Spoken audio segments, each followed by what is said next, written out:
Five Nights at Freddy's has been a staple in internet culture for nearly 10 years now, spawning some of the most dedicated followers to dig deep into the lore surrounding it. But what if I told you that every theory you ever knew was wrong? Today, we change that.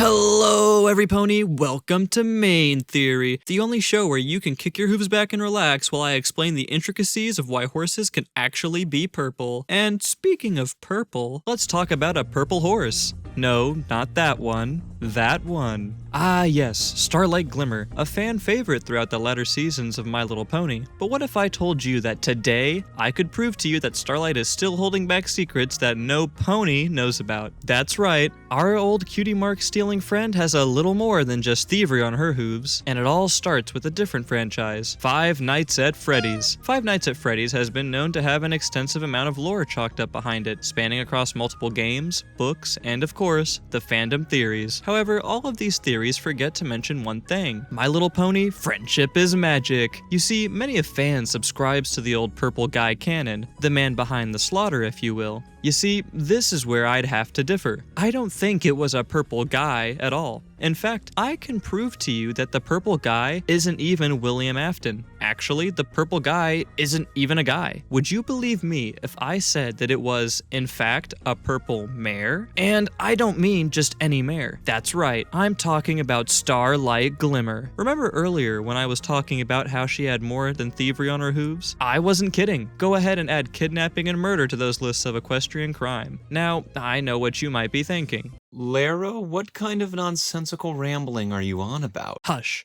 I can explain. In episode 2 of season 5, the Cutie Map Part 2, there is an encounter when the villagers of our town, strange cult name I know, confront Glim of her lying nature regarding cutie marks. This is the important moment we hear this. Everything else I said is true. The only way to be happy is if we're all equal. Except for you. Does that sound a little familiar? Allow me to refresh your memory.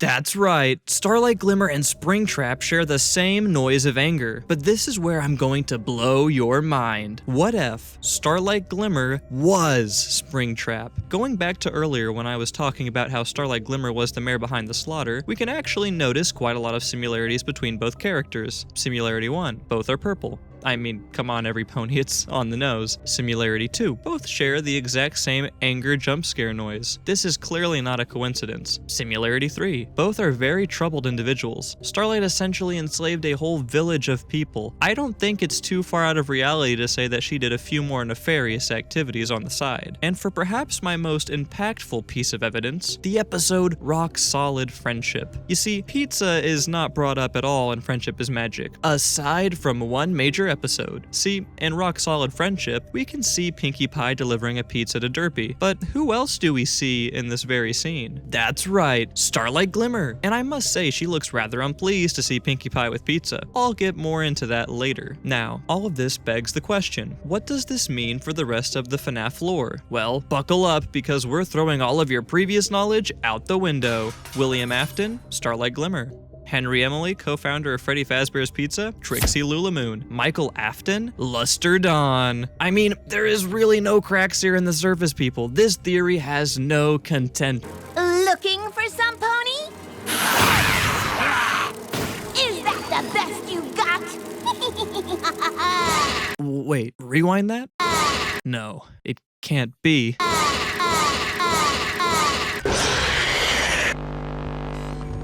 So it turns out that both the Changelings and Starlight Glimmer are the purple mares behind the slaughter, or purple Bugs? Can a horse be two horses, or? The Tantivus also makes the Springtrap jump scare noise, Laravan. And it's purple! Since we know Starlight Glimmer is a serial murderer with absolutely no competition, it's safe to say that she has been doing a good job at hiding her true nature behind the mask of being a school principal. Though, what if I told you that the School of Friendship wasn't actually a school? What if I told you that it was actually Freddy Fazbear's new Mega Pizzaplex location run by none other than President Starlight Purple Mare Glimmer? These kids don't care about learning, they care about pizza. And what better place for Starlight to lure children in than a giant pizza megaplex? Listen, every pony, I am a completely sane individual and I really don't think that this theory is incorrect. I mean, come on, does this really seem like some pony who isn't trustworthy? Five Nights at Freddy's.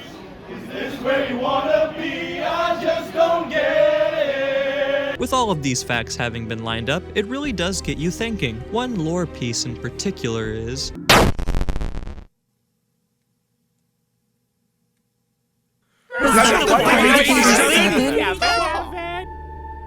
You see, one could say the bite victim was Jeremy Fitzgerald. Incorrect, actually. I am more than confident in saying the victim of the bite of 87 was none other than Pinkie Pie doing her usual routine shifts. Sorry, Pinkie. Such an awful thing to happen to a party pony. But I mean, it makes sense when you think about it. I mean, remember earlier when I brought up rock solid friendship? Pinkie Pie is literally wearing a pizza slice. Even after losing her frontal lobe, she still has unwavering fealty to Starlight Glimmer. I'd go as far to say that the reason Pinkie Pie acts the way she does in the show is because of the fact her frontal lobe was bitten off. Now, if we're talking about the bite of 83, that's a whole other story of pony madness in and of itself. But let's rewind a little bit. What about the spirits that possess the animatronics? Who were the foals that fell victim to Starlight's evil clutches? While it's hard for me to say who exactly, I can say two foals are for certain: Diamond Tiara and Twist. There's a reason why we don't see Diamond Tiara at all in later seasons of the show, outside of her occasional ghostly apparition, of course. And as for Twist, she is the embodiment of the nerd emoji, so it's pretty safe to say she didn't get very far. Let us take a moment to remember both of their sacrifices.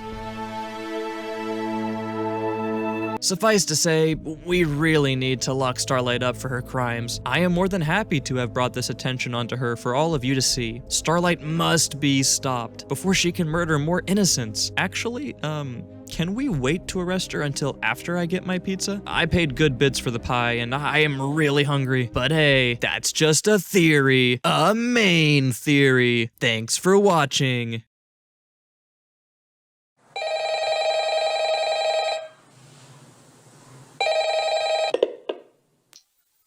Hey every pony, I just wanted to give a quick thank you to everyone who has been supporting me from the beginning. Thank you to all of the members who have been supporting me throughout on Ko-Fi and just helping out in general with everything that I've been doing here over on the channel. None of this would be possible without any of you guys, so genuinely from the bottom of my heart, thank you. Oh, and aside from that, here's my website. I am available for hire and I'm willing to carry on MatPat's legacy. I can't think of any more pony qualified than me. Anyway, until next time, go be a main theory or something. I don't know. Bye-bye.